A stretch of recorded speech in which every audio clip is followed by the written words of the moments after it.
देखिए, राजस्थान इकाई का सौभाग्य है कि पार्टी के यशस्वी राष्ट्रीय अध्यक्ष माननीय जेपी नड्डा जी का मार्गदर्शन आज हम सब लोगों को मिला और आगामी समय में पार्टी के आने वाले कार्यक्रमों के रोडमैप को लेकर बहुत विस्तृत चर्चा हुई।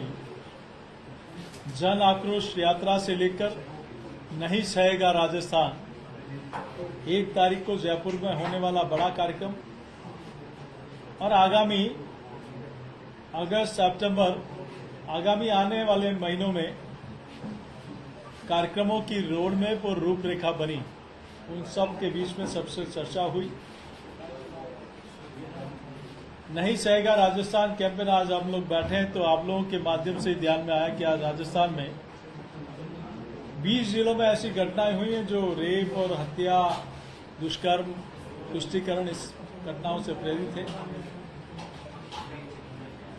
मैं सोचता हूं राजस्थान में जिस तरीके से कानून व्यवस्था लचर हुई है उसी का परिणाम है किस प्रकार की घटनाएं हो रही हैं। और आज माननीय अध्यक्ष जी की इस बैठक के बाद हम सब लोग आगामी जो रोड मैप बना है, रूपरेखा बनी है और मुस्तैदी से और तेजी से पार्टी इन कार्यक्रमों को मूर्त रूप देने का काम करेगी। किस तरह की रूपरेखा बनी है, आगे क्या है? देखिए, आगामी रोड मैप नहीं सहेगा राजस्थान का 1 तारीख का प्रोग्राम है। उसके बाद में अगस्त में पार्टी के विधानसभा स्तर, जिला स्तर, संभाग स्तर, शक्ति केंद्र स्तर पर अनेक कार्यक्रमों की रचना बनी है। पार्टी की यात्रा भी निकलेगी, उसके ऊपर भी चर्चा हुई है। तो ये सारे कार्यक्रम हर माह के जैसे जैसे कार्यक्रमों की तिथियां तय होगी आपके सामने निश्चित रूप से वो सारे कार्यक्रम पहुंचेंगे। यात्रा का कार्यक्रम कहाँ निकलेगी, कैसे निकलेगी?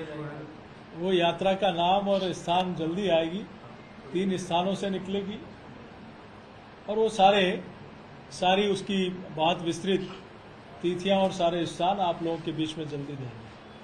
थैंक यू, बहुत धन्यवाद आप सब लोगों को। जो आपकी यात्रा परिवर्तन यात्रा नाम दिया जा रहा है, उसको 3 स्थानों से परिवर्तन यात्रा निकलेगी। कौन लीडर रहेंगे जो उस यात्रा में शामिल रहेंगे?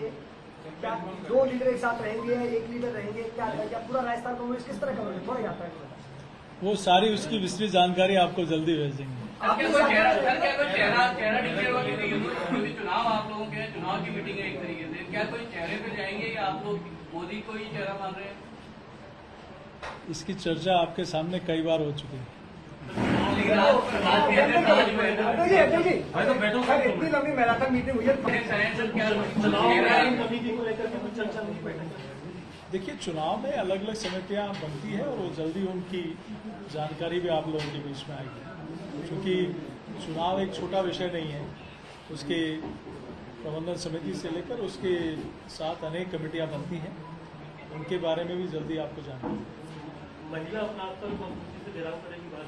निश्चित रूप से महिला अपराध पर और दुष्कर्म की घटनाएं जो बढ़ी है राजस्थान में, और पिछले 3 वर्षों में तो राजस्थान देश में 1 नंबर पर पहुंच गया है।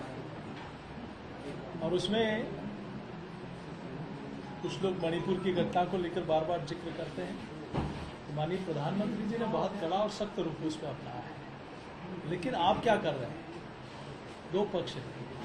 एक तरफ आप कहते हो 59% दुष्कर्म की घटनाएं फर्जी पाई जाती है सबके बीच में। आपके मंत्री कहते हैं कि ये मर्दों का प्रदेश है दुष्कर्म की घटनाओं को लेकर। एक मंत्री जब आपको आईना दिखा दे तो उसका रातों रात आप हटा देते हो। अगर ऐसी सख्ती अपराधियों के विरुद्ध रखेंगे तो शायद ये अपराध कम होंगे, लेकिन आप कहीं न कहीं अपराधियों के साथ खड़े हो, उनको संबल देने का, उनको मजबूती देने का बयान देते हो। और इसी कारण आज राजस्थान में रोज अपराधों की संख्या बढ़ती जा रही है। आप पेपर लीक के विषय में देखिए, चाहे सचिवालय में जो पैसा मिला, देखिए कैसे रातों रात प्रेस कॉन्फ्रेंस करके सिर्फ एक अधिकारी शामिल है उसके खिलाफ कार्रवाई कर। गोपाल केसावत पकड़े गए, बोले यही शामिल है, उन तुरंत उनको गिरफ्तार करके एक्शन ले रहे। आप ये इसकी चोर की मां कहां है? वहां तक कोई नहीं पहुंचा। ये किसके सरपरस्ती में भ्रष्टाचार हो रहा है? बाबूलाल कटारा ने स्पष्ट कहा कि 1.5 करोड़ रुपया मैं देके आरपीएससी का मेंबर बनूं, तो आखिर किससे लिया 1.5 करोड़ रुपया? जिस बाबूलाल कटारा ने राजस्थान के लाखों युवाओं का भविष्य बर्बाद किया, वो किसको दिया 1.5 करोड़ रुपया? वो गोपाल केसावत कहां किसके लिए पैसा इकट्ठा कर रहे थे? जो डॉक्टर जारोली कह रहे थे कि मैं तो एक मोहरा हूं, ये डोर ऊपर तक है, तो डोर कौन चला रहा है? ये सारे के सारे, और सुरेश झा का आप देखिए सारे लिंक कहां जाके जुड़ते हैं, ये प्रदेश की मुखिया के साथ जुड़ते हैं। सलमान खुर्शीद, आप जयपुर के कितने लोगों को बम ब्लास्ट में मारे गए, उनको लेकर आपने एक वकील खड़ा नहीं किया, और आपके मित्र को सुरेश झा का जैसे अपराधी के लिए वकील खड़ा करवा दिया। एक सारा का सारा पूरा का पूरा साफ लिंक जुड़ता है कि कहीं कहीं सरकार की सरपरस्ती में ये सारा पेपर लीक का खेल हुआ है।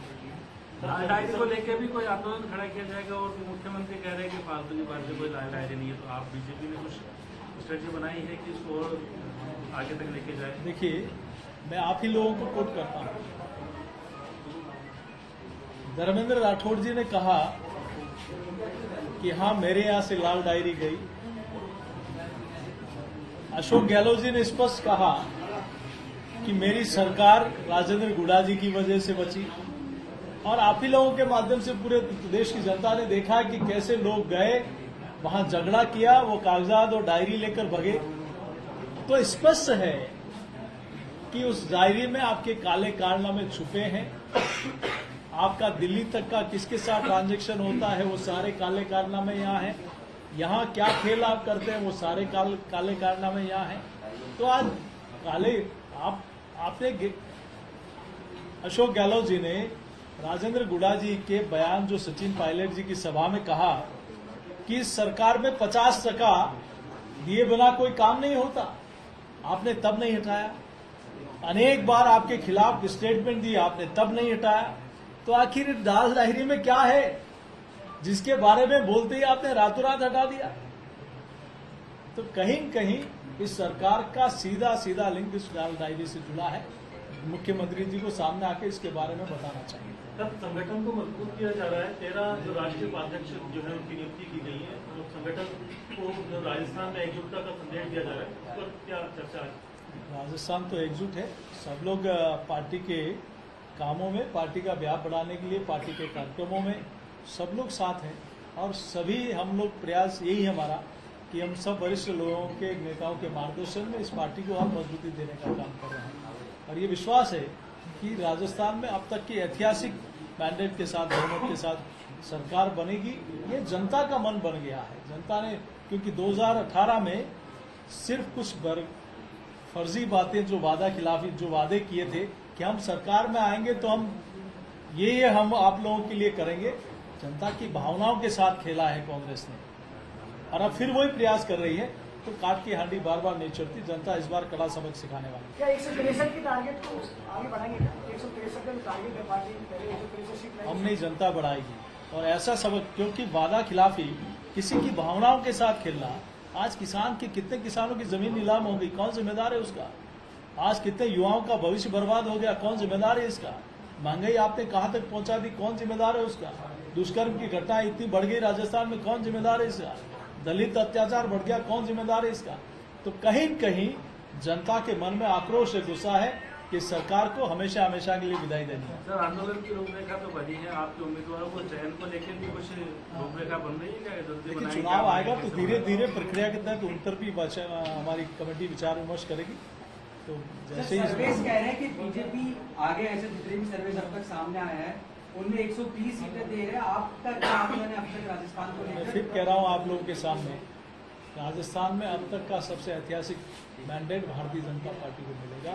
जिस दिन डिक्लेयर काउंटिंग होगी उस दिन फिर से मेरे बयान को आप देख लीजिए। मैं एक छोटा कार्यकर्ता हूं पार्टी का, लेकिन मैं दावे के साथ कह सकता हूं। सर, सर्वे में एक और बात निकल के आ रही है कि अभी भी वसुंधरा राजे राजस्थान की सबसे लोकप्रिय नेता है, और अगर 56% लोग वोट करेंगे अगर उन्हें मुख्यमंत्री का कैंडिडेट डिक्लेयर किया जाता है। देखिए, मैंने पहले भी कहा है, ये पार्लियामेंट्री वोट का निर्णय है।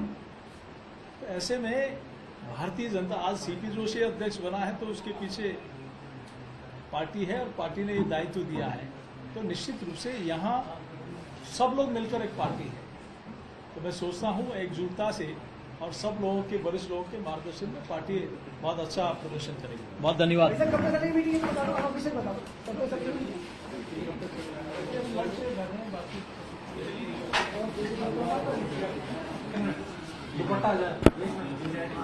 मैंने सर,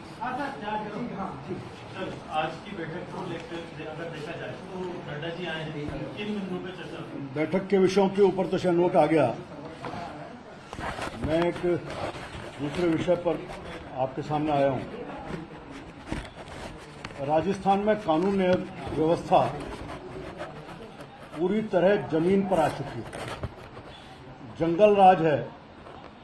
मैं पिछले 24 घंटे में क्राइम की जो घटनाएं हुई हैं उनका उनका उल्लेख करने के लिए सामने आया हूं। बूंदी की लाखेरी में घर में घुसकर एक महिला की हत्या, पाली के भीमगढ़ में युवक की हत्या, करौली में 7 दिन पुरानी एक लाश मिलती है, जयपुर के सदर इलाके में लव जिहाद के मामले में बाल्मीकि समाज के एक व्यक्ति की हत्या, जिसकी बेटी ने पहले शादी की, तलाक किया और तलाक के कारण एक वर्ग विशेष के लोगों ने उस व्यक्ति की हत्या की। चित्तौड़गढ़ में दलित युवक लालचंद जाटिया की लाश हत्या का आरोप, करौली में लुटेरों ने घर में घुसकर महिला की हत्या की, 12 में युवक रामलाल गुजर की हत्या, बाड़मेर में पेड़ से लटका मिला युवक का शव, भरतपुर में दिन दहाड़े फायरिंग कर 2 लोगों को गोली मारी, जोधपुर के मथानिया में महिला को अगवा कर दुष्कर्म किया, जयपुर के जालूपुरा में 2 दोस्तों ने किया युवती से गैंगरेप, पाली में 14 साल की बच्ची का गैंगरेप कर वीडियो बनाया, जयपुर के प्रतापनगर इलाके में दिल्ली की युवती ने रेप कर मुकदमा दर्ज कराया, केकड़ी में शिक्षिका के साथ दुष्कर्म, पाली में सोहेल और सलमान नाम के 2 अपराधियों ने घर में घुसकर 15 साल की किशोरी को उठाया और उसके साथ गैंगरेप किया और उसके बाद बेहोशी की हालत में पटक के चले गए। प्रतापगढ़ में एक स्कूल टीचर की छात्रा के साथ अश्लील चैटिंग करता है। अभी डूंगरपुर की घटना हम भूले नहीं, उससे पहले प्रतापगढ़ की घटना आ गई। चूरू में एक विवाहिता का अपहरण कर उसके साथ सामूहिक दुष्कर्म की घटना, अजमेर के भिनाय में महिला का मुंह काला कर उसके साथ दुष्कर्म किया, जयपुर में युवती से दुष्कर्म, जोधपुर में युवती से 2 युवकों ने किया रेप और हत्या, बाड़मेर नाबालिग से गैंग रेप। ये मात्र 24 घंटे की घटनाएं हैं। राजस्थान में कानून व्यवस्था मुख्यमंत्री जी खुद संभाल रहे हैं, इसलिए हमारा प्रश्न है कि राजस्थान में कानून का शासन है या एक तरह से जंगल राज है। एक प्रश्न और है, अब कहां है इंडिया जो इन सब मामलों के बाद भी आंख मूंद करके बैठा है, INDIA, और जो कहती थी कि मैं महिला हूं इसलिए लड़ सकती हूं। राजस्थान की बहन बेटियां इंतजार कर रही हैं। इतना सब होने के बाद भी 24 घंटों का ये वृत्तांत मैंने सामने रखा है, इसके बाद भी उनके नजर नहीं खुलती, राजस्थान नजर नहीं आता। इसका जवाब कांग्रेस के लोग और INDIA के लोग अपने उस पर 24 घंटे की घटना है जो आप सबके चैनल्स पे, अखबारों में भी रिपोर्टेड हुई है। 1 2 3 4 5 6 7 8 9 10 11 22 घटना है। तो हम कह सकते हैं लगभग 1 घंटे में 1 घटना। लगातार इस विषय को हम नहीं सहेगा राजस्थान अभियान के तहत लगातार उठा रहे हैं। ये पहली घटना नहीं, सरकार के शपथ ग्रहण करने से जो शुरू हुआ था वृत्तांत, और ये हम कहते हैं कि कानून व्यवस्था के नाते से आज राजस्थान क्राइम रिकॉर्ड ब्यूरो की रिपोर्ट के हिसाब से पहले नंबर पर है, महिलाओं से दुष्कर्म में पहले नंबर पर है, साइबर क्राइम में पहले नंबर पर है। ये केवल लॉ एंड ऑर्डर की घटना है जिसमें राजस्थान देश में रिकॉर्ड बना चुका है, और अब शायद ये 24 घंटे में 22 घटना, ये अपने आप में देश का ऐसा रिकॉर्ड बनाया राजस्थान ने जिससे सब राजस्थानियों के गर्दन शर्म से झुकी है। और मुख्यमंत्री जी केवल अभी तक घोषणाएं करने में बाकी है, इनके ऊपर किसी प्रकार की कार्रवाई नहीं कर। तो सचिन पायलट ने परसों टॉक में बात कही कि बीजेपी विपक्ष के रूप में फेल गई, 4 बार में से 5 वर्षों को बिखरी हुई राजधानी के अंदर, तो बीजेपी को तो बोलना ही नहीं चाहिए। मुख्यमंत्री, मैं सचिन जी को आग्रह करूंगा कि कल तक जिन बातों को आप बोलते थे और जिन्होंने आपको नकारा और निकम्मा कहा, वो स्वयं सोचे हैं कि हम मेरे मुद्दे कितने से हुए। भारतीय जनता पार्टी तो लगातार इस सरकार को सदन के अंदर भी घेर रही है और सरकार सदन के बाहर भी। अभी जो सदन चल रहा है उसमें भी सरकार को बार बार भागना पड़ा है। भारतीय जनता पार्टी हर मोड़ पर हर मौके पर सरकार के ऊपर हमला कर रहे हैं। नड्डा जी से किन मुद्दों पर जो है एजेंडा क्या है मीटिंग का, सर आप मिलने जा रहे हैं? ये विषय जब जिसको बोलना होगा आपके सामने सारा डेलिब्रेशन पार्टी का है। लेकिन सर आप क्या किन मुद्दों को नड्डा जी के सामने रखेंगे? हम संगठन के कार्यकर्ता हैं, संगठन की बात करते रहते हैं। बैठक के और पार्टी के आज नड्डा जी के दौरे के संबंध में पार्टी को कोई वक्तव्य देना होगा तो सामने। तब संगठन की मजबूती के लिए, एकजुटता के लिए क्या किया जा रहा है, किस तरह से पार्टी पूरी एकजुट है। हम सब एकमुखी हैं, एकजुट है, एक ही उद्देश्य को लेकर के चल रहे हैं। पहला उद्देश्य है कि सरकार की जो राजस्थान की सरकार है, जो पूरी तरह से जंगल राज है, भ्रष्टाचार की पराकाष्ठा है, दुष्कर्म के ऊपर आगे निकल रही है, लॉ एंड ऑर्डर पूरी तरह जमीन पर आ चुका है सरकार का, इस सरकार की विदाई हो और भारतीय जनता पार्टी एक स्वच्छ ईमानदार शासन के साथ राजस्थान में काबिज हो। और दूसरा 2024 के चुनाव में सभी 25 के 25 सीटें दुनिया के, आज मैं कह सकता हूं, सबसे बड़े नेता नरेंद्र मोदी जी के नेतृत्व में भारतीय जनता पार्टी की सरकार है। युवाओं को साथ में के लिए क्या करना है? युवा भारतीय जनता पार्टी के साथ है। आज राजस्थान के युवा ने देखा है कि 19 परीक्षाएं रद्द हुई हैं और हर परीक्षा सरकार के संरक्षण में परीक्षा माफिया चल रहा है और वो परीक्षा माफिया ही इन परीक्षाओं को रद्द कराने में लग रहा है, नकल के लीक कराने में लग रहा है। सर काफी समय बाद बीजेपी बिना चेहरे के चुनाव में जा रही है, सर आपको क्या ऐसा चेहरा होना चाहिए नहीं होना चाहिए?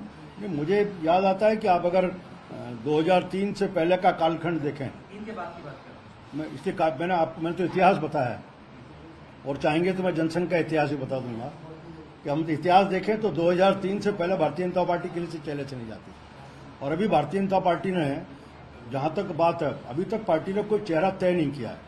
एक ही बात है, हम कमल के चेहरे को लेकर आएंगे और कमल से बड़ा कोई चेहरा नहीं है। हम सबके चेहरों के पीछे कमल आगे आता है, उसी के पीछे हम समाज के सब वर्गों को साथ लेते हैं। 130 करोड़ का भारत और 7.5 करोड़ का राजस्थान, उन 7.5 करोड़ की बहुमुखी की बात करते हैं, मजबूती की बात करते हैं, उनकी सुरक्षा की बात करते हैं, उनके विकास की बात करते हैं और उस सब को लेकर के भारतीय जनता पार्टी चलती है, किसी जाति और वर्ग के हिसाब से नहीं। Thank you sir, thank you.